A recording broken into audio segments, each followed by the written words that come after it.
Matthew chapter 27.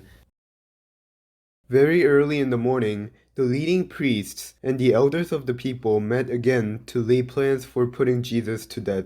Then they bound him, led him away, and took him to Pilate, the Roman governor. When Judas, who had betrayed him, realized that Jesus had been condemned to die, he was filled with remorse.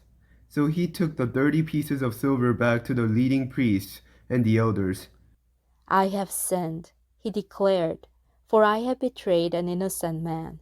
What do we care? They retorted. That's your problem.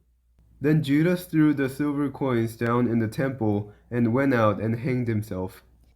The leading priests picked up the coins. It wouldn't be right to put this money in the temple treasury, they said, since it was payment for murder.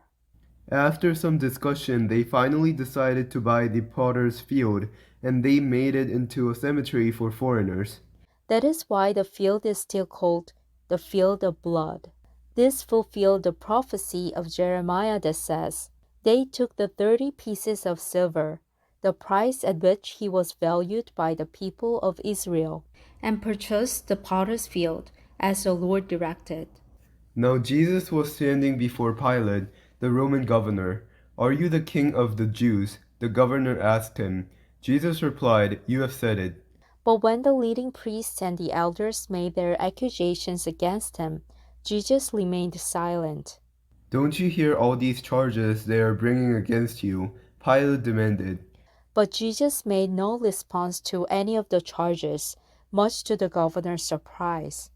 Now it was the governor's custom each year during the Passover celebration to release one prisoner to the crowd, anyone they wanted. This year there was a notorious prisoner, a man named Barabbas.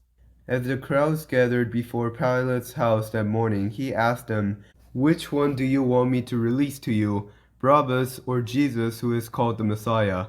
He knew very well that the religious leaders had arrested Jesus out of envy. Just then, as Pilate was sitting on the judgment seat, his wife sent him this message, Leave that innocent man alone. I suffered through a terrible nightmare about him last night. Meanwhile, the leading priests and the elders persuaded the crowd to ask for Barabbas to be released and for Jesus to be put to death. So the governor asked again, Which of these two do you want me to release to you? The crowd shouted back, Barabbas. Pilate responded, Then what should I do with Jesus, who is called the Messiah? They shouted back, Crucify him. Why? Pilate demanded. What crime has he committed? But the mob roared even louder, Crucify him. Pilate saw that he wasn't getting anywhere and that a riot was developing. So he sent for a bowl of water and washed his hands before the crowd, saying, I am innocent of this man's blood. The responsibility is yours. And all the people yelled back, We will take responsibility for his death, we and our children. So Pilate released Barabbas to them. He ordered Jesus flogged with a red-tipped whip, then turned him over to the Roman soldiers to be crucified. Some of the governor's soldiers took Jesus into their headquarters and called out the entire regiment. They stripped him and put a scarlet robe on him. They wove thorn branches into a crown and put it on his head, and they placed a reed stick in his right hand as a scepter. Then they knelt before him in mockery and taunted, Hail, King of the Jews! And they spit on him and grabbed the stick and struck him on the head with it. When they were finally tired of mocking him, they took off the robe and put his own clothes on him again. Then they led him away to be crucified. Along the way, they came across a man named Simon, who was from Cyrene, and the soldiers forced him to carry Jesus' cross. And they went out to a place called Golgotha, which means place of the skull. The soldiers gave Jesus wine mixed with bitter gall, but when he had tasted it, he refused to drink it. After they had nailed him to the cross, the soldiers gambled for his clothes by throwing dice. Then they sat around and kept guard as he hung there. A sign was fastened above Jesus' head, announcing the charge against him. It read, This is Jesus, the King of the Jews. 2 revolutionaries were crucified with him, one on his right and one on his left. The people passing by shouted abuse, shaking their heads in mockery. Look at you now, they yelled at him. You said you were going to destroy the temple and rebuild it in 3 days. Well then, if you are the Son of God, save yourself and come down from the cross. The leading priests, the teachers of religious law, and the elders also mocked Jesus.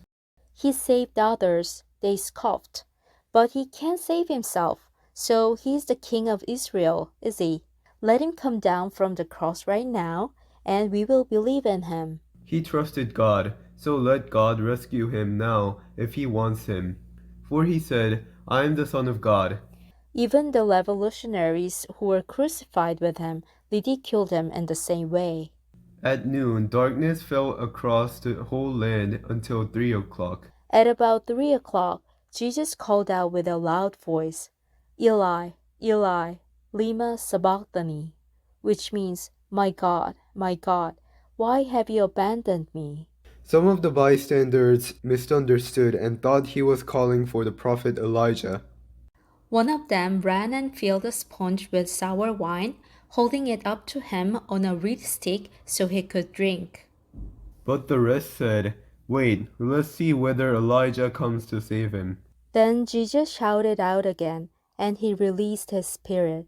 At that moment, the curtain in the sanctuary of the temple was torn in two, from top to bottom. The earth shook, rocks split apart, And tombs opened. The bodies of many godly men and women who had died were raised from the dead. They left the cemetery after Jesus' resurrection, went into the holy city of Jerusalem, and appeared to many people. The Roman officer and the other soldiers at the crucifixion were terrified by the earthquake and all that had happened. They said, This man truly was the Son of God. And many women who had come from Galilee with Jesus to care for him was watching from a distance. Among them were Mary Magdalene, Mary, the mother of James and Joseph, and the mother of James and John, the sons of Zebedee. As evening approached, Joseph, a rich man from Arimathea who had become a follower of Jesus, went to Pilate and asked for Jesus' body, and Pilate issued an order to release it to him. Joseph took the body and wrapped it in a long sheet of clean linen cloth. He placed it in his own new tomb, which had been carved out of the rock. Then he rolled a gray stone across the entrance and left. Both Mary Magdalene and the other Mary was sitting across from the tomb and watching. The next day on the Sabbath, the leading priests and Pharisees went to see Pilate. They told him, Sir, we remember what that deceiver once said while he was still alive. After 3 days I will rise from the dead. So we request that you seal the tomb until the 3rd day. This will prevent his disciples from coming and stealing his body and then telling everyone he was raised from the dead. If that happens, we'll be worse off than we were at first. Pilate replied, Take guards and secure it the best you can. So they sealed the tomb and posted guards to protect it. Amen.